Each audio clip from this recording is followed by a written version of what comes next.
Hello guys, welcome to GS study. GS study में आप लोगों का स्वागत है।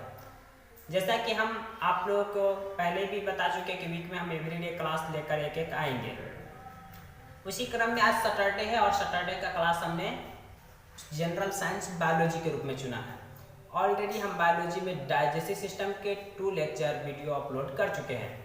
आप चाहे तो पहले उन दोनों वीडियो को देख लीजिए। आज तीसरा वीडियो डाइजेस्टिव सिस्टम पर और फाइनल वीडियो है। हम पहले भी बता चुके थे, जब नेक्स्ट वीडियो दूसरा बना रहे थे तो बताया कि तीसरा और अंतिम वीडियो हम नेक्स्ट वीडियो लेकर आएंगे डाइजेस्टिव सिस्टम पर, क्योंकि हम पूर्ण सिलेबस की तैयारी करते हैं। किसी भी कॉम्पिटिटिव एग्जाम्स में कोई भी क्वेश्चन अगर आ जाए डाइजेस्टिव सिस्टम से तो मेरे ख्याल से अब नहीं बचेगा। आप जरूर उस क्वेश्चन का जवाब दे सकते हैं, क्योंकि हमने डिटेल्स में डाइजेस्टिव सिस्टम को पढ़ा है। आप चाहे तो मेरे साथ जुड़ करके मेरे साथ नोट्स बनाइए, तैयारी कंप्लीट कर सकते हैं, क्योंकि हम सिलेबस हर एक चीज़ का कंप्लीट करेंगे, चाहे वो जनरल साइंस हो, हिस्ट्री, ज्योग्राफी, पॉलिटी, इकोनॉमिक्स या क्या कहते हैं international organisation, ecology and environment, किसी हर एक टॉपिक्स के हर एक लेक्चर मिलेंगे। कंप्लीट सिलेबस करेंगे। आप जाए तो मार्केट से जाकर कॉपी खरीद कर आकर मेरे साथ नोट्स बना सकते हैं। किसी प्रकार का कंफ्यूजन या किसी प्रकार के कॉन्सेप्ट क्लियर नहीं रहने पर आप वीडियो में कमेंट्स कीजिए, हम कमेंट्स को पढ़ते हैं, उसका जवाब भी आपको मिलेगा और अगले वीडियो से उसमें सुधार भी किया जाएगा। चलिए, तो आप लोगों का ज़्यादा समय नहीं लेते, हम डाइजेस्टिव सिस्टम पे ऑलरेडी पहले भी बता चुके, फिर भी एक थोड़ा बहुत डिटेल्स, थोड़ा बहुत आपको जानकारी दे देते हैं, क्योंकि जाकर आप उस वीडियो को देख पाए। हम बताए थे कि हम भोजन जो खाते हैं तो किस किस तरह से कैसे कैसे कहाँ पाचन होता है वो फिगर में हम बताए थे। उसके बाद भी हम भोजन खाते हैं तो उसमें 3 चीज़ खाते हैं, कार्बोहाइड्रेट, प्रोटीन और वसा, जिसमें कार्बोहाइड्रेट का मुख्य रूप से पाचन मुंह के अंदर ही चबाने के समय जब सलाइवरी ग्लैंड से टाइलिन नामक एंजाइम निकलती रहती है और वो कार्बोहाइड्रेट के पाचन में मदद करता है, और मुख्य रूप से कार्बोहाइड्रेट का पाचन मुंह में ही हो जाता है। बचे हुए भाग का बाद में होता है, लेकिन मुख्य रूप से 90% 80% तक का पाचन हो जाता है। कार्बोहाइड्रेट से इसोफेगस के जरिए स्टमक में आता है और स्टमक में सबसे पहले वहाँ HCl उपस्थित होता है, और अपने खाने के साथ जो भी बैक्टीरिया खाया है उसको HCl वहीं खत्म कर देता है, जो शरीर के लिए हानिकारक होता है। उसके बाद उसमें ऑलरेडी 2 तरह के एंजाइम निकलते रहते हैं, रेनिन और पेप्सिन, जो प्रोटीन और दूध के पाचन में मदद करता है।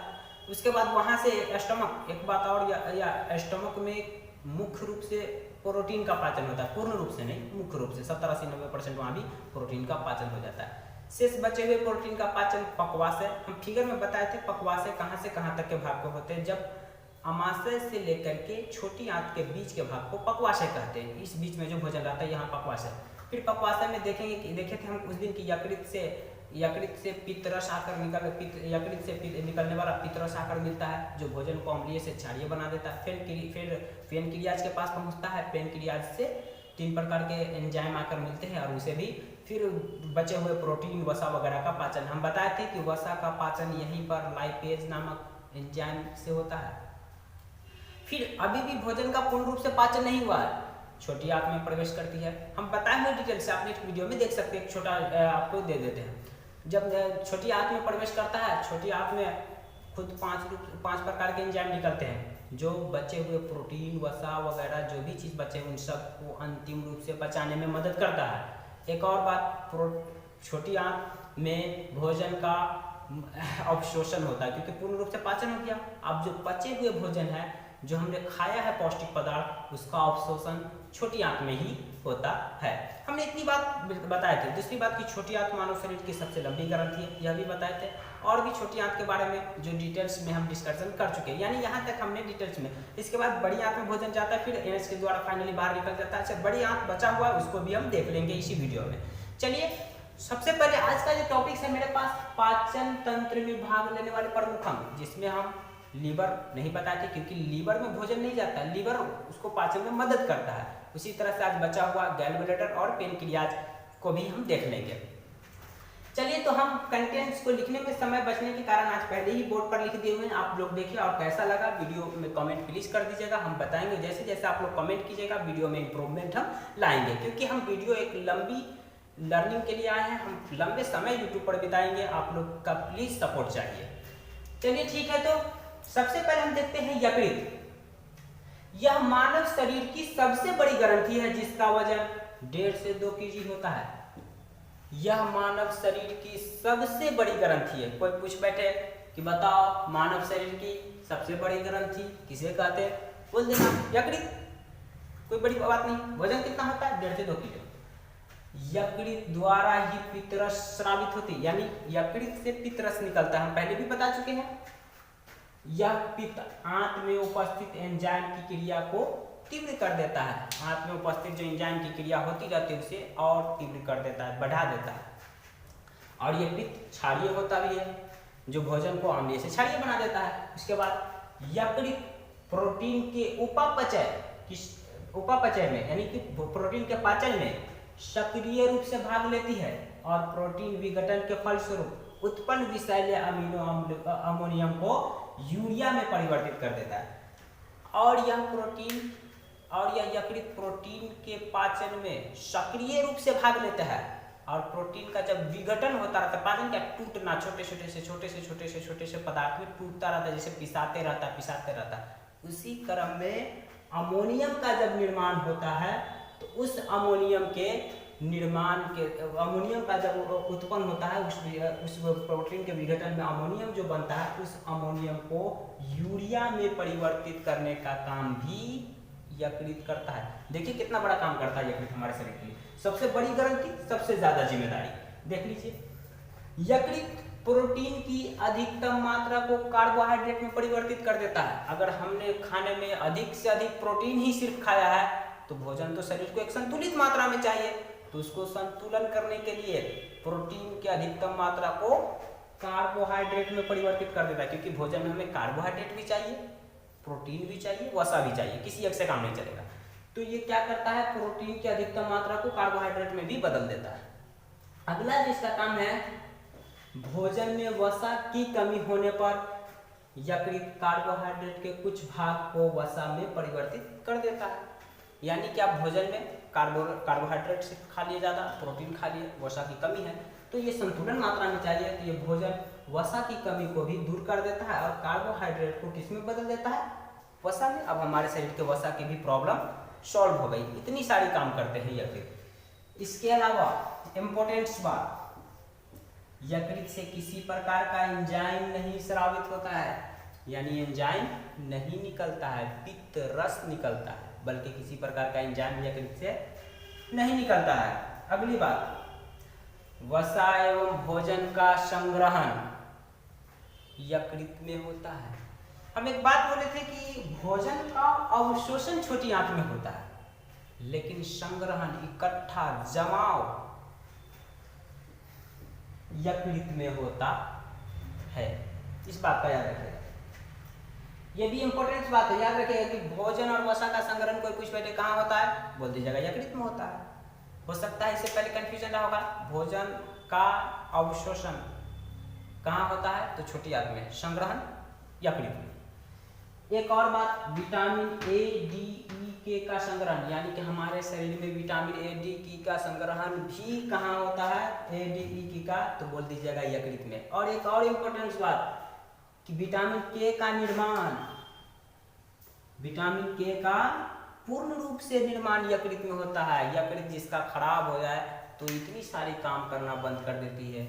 इसीलिए लीवर हो, हार्ट हो, किडनी हो, इन जैसे शरीर के ऑर्गन्स के पार्ट्स खराब होने पर मानव शरीर के लिए काफ़ी कष्ट और दर्दनाक हो जाता है जीवन।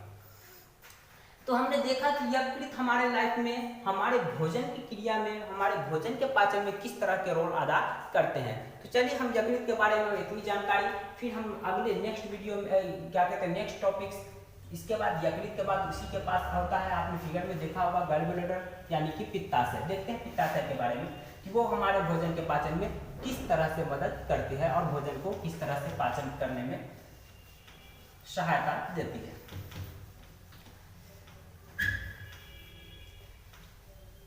चलिए पित्ताशय, पित्ताशय, पित्ताशय को अंग्रेजी में गॉल ब्लैडर कहते हैं। ये इसके बारे में चलिए हम यहाँ बोर्ड पर लिख भी लेते हैं, क्योंकि आप नोट्स बनाने में सहायता मिले। पित्ताशय, पित्ताशय नासा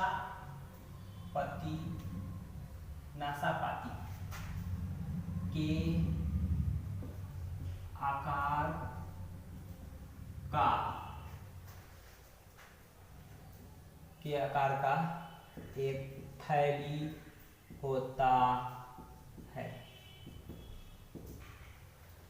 जिसमें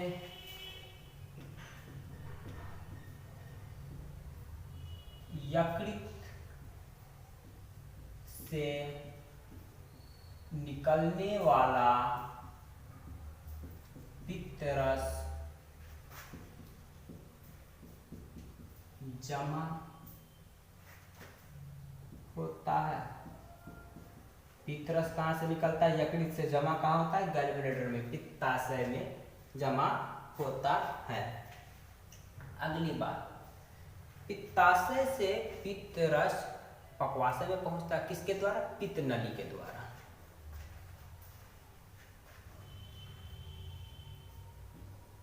पित्ताशय से पित्तरस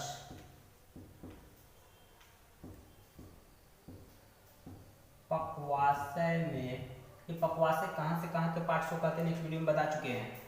पित्ताशय से पित्तरस पक्वाशय में पित्त नली द्वारा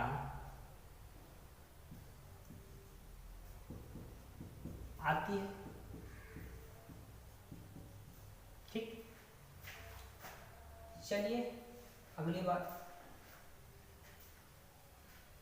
अब देख चुके हैं फिगर, हम ऑलरेडी पहले भी जब बनाए थे पाचन तंत्र का, तो हम बनाए थे वहाँ पर कि ये स्टमक हुआ हमारे शरीर का, ये स्टमक हुआ। उसके बाद यहाँ पर ये हो जाता है यकृत, और यहीं पर इस तरह के थैली नुमा में पित्ताशय होता है, पित्तरस, यही है पित्ताशय। हम वीडियो में बना चुके हैं। और यही जो नली होता है, ये नली, इस नली से ये पक्वाशय, यहाँ से यहाँ छोटी आंत के बीच के भाग को पक्वाशय कहते हैं, यहाँ भोजन आता रहता है। ये यकृत है, ये यकृत है।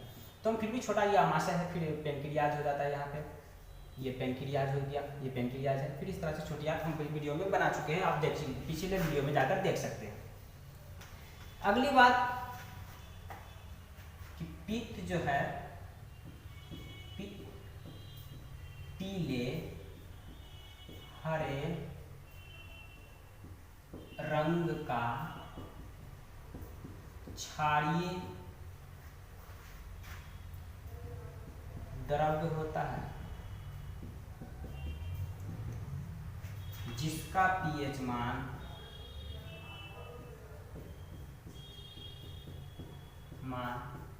7.7 होता है। जब ये क्षारीय होता है तो पीएच मान भी 7.7 होगा और भोजन को अम्लीय से क्षारीय बना देता है। अगली बात, पित्त में पानी की मात्रा 85% होती है, 85%, और पित्त वर्णक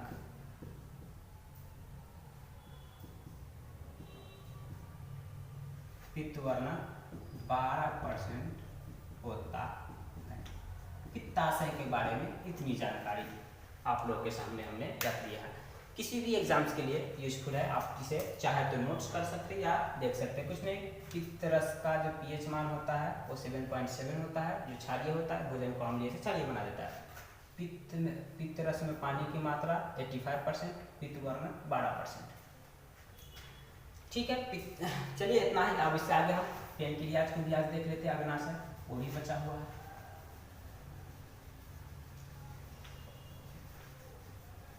तो मेरे पास नेक्स्ट क्या बचा हुआ है? पेनक्रियाज, अग्नाशय।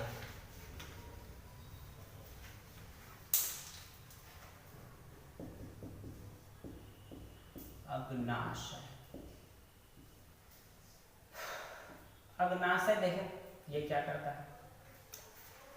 अग्नाशय के बारे में हम ऑलरेडी नेक्स्ट वीडियो में बता चुके हैं। यहाँ सिर्फ अग्नाशय के बारे में थोड़ी सी इन्फॉर्मेशन देगी, क्योंकि ऑलरेडी बता चुके हैं कि अग्नाशय से निकलने 3 प्रकार के एंजाइम निकलते हैं, ट्रेप्सिन, इमाइलेज, लाइपेज, ट्रेप्सिन से बचे हुए प्रोटीन के पाचन में मदद करता है।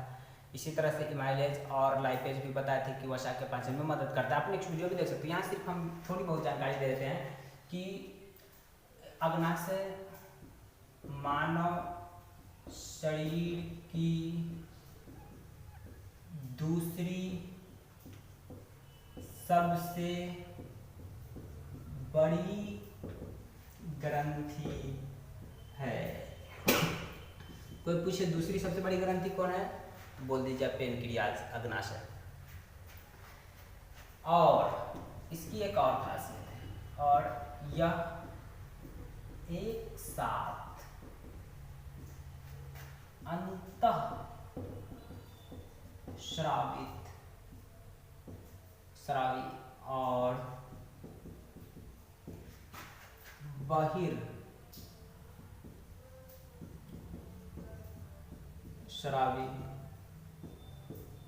दोनों प्रकार की ग्रंथि है। अग्नाशय के बारे में आज इतना जानकारी, क्योंकि हम विशेष जानकारी नेक्स्ट वीडियो में, पहले वीडियो में दे चुके हैं। आप वहां जाकर उस वीडियो को देख सकते हैं। क्या मानव शरीर की दूसरी सबसे बड़ी ग्रंथि, और यह एक साथ अंतःस्रावी और दूसरी बहिर्स्रावी, अंतःस्रावी और बहिर्स्रावी दोनों प्रकार की ग्रंथि है।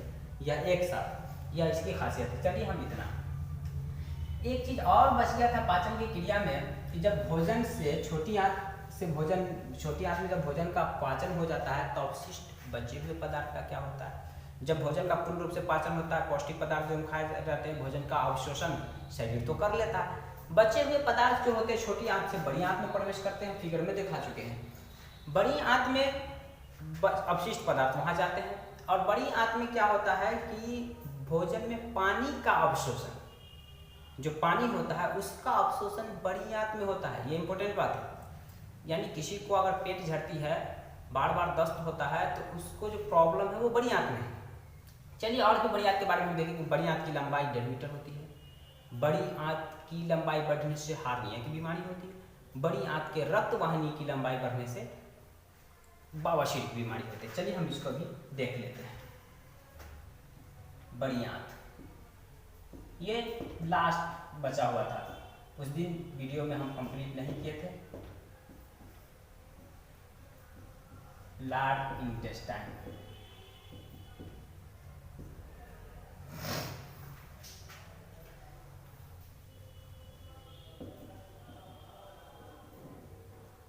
लार्ज इंटेस्टाइन, बड़ी आंत। बड़ी आंत के बारे में, बड़ी आंत की लंबाई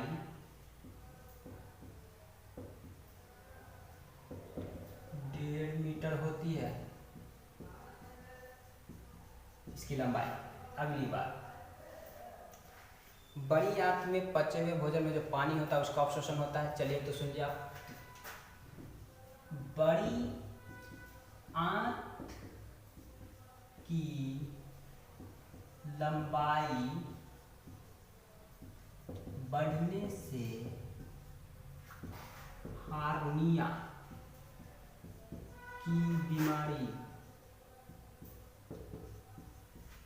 होती है। किसी को आस पड़ोस में हार्निया हो गया होगा तो आप समझ जाइएगा उसके बड़ी आंत की लंबाई बढ़ गई थी। अगली बात, बड़ी आंत के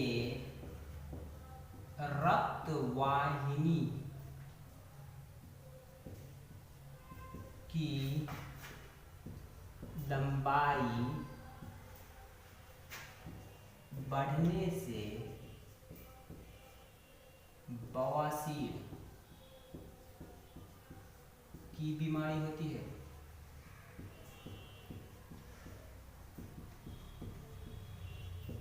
किसी को बवासीर की बीमारी हो गई होगी तो समझ जाइएगा आप कि उसके रक्त वाहिनी की लंबाई बढ़ गई है, उसे ऑपरेशन करके छोटा करते हैं।